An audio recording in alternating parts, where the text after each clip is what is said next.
Réaliser l'unité du jeûne du Ramadan au sein de chaque pays est une nécessité. À vrai dire, nous avons des hadiths qui nous montrent ceci, des avis de savants et déjà depuis très longtemps. Déjà, le savant malikite Ibn al-Majishun, qui est né vers les 100 de l'Hégire, donc vraiment à l'époque des salafs, il nous disait que si donc le croissant est confirmé par une preuve chez un dirigeant qui est autre que le calife, donc un dirigeant d'une région locale, eh bien c'était spécifique pour celui qui était sous son autorité. Et à notre époque, le minimum que nous puissions réaliser, c'est que dans chaque pays, eh bien les musulmans jeûnent et font l'Aïd en même temps.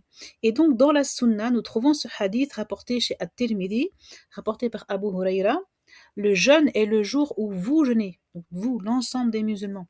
Et la rupture du jeûne est le jour où vous rompez le jeûne. Et le jour du sacrifice est le jeûne où vous pratiquez le sacrifice. Donc on voit l'importance du groupe. Nous avons également un autre hadith, toujours chez At-Tirmidhi, rapporté par Aïcha. L'Aïd el-Fitr est le jour où les gens rompent le jeûne et l'Aïd el-Adha est le jour où les gens sacrifient. L'importance toujours du groupe.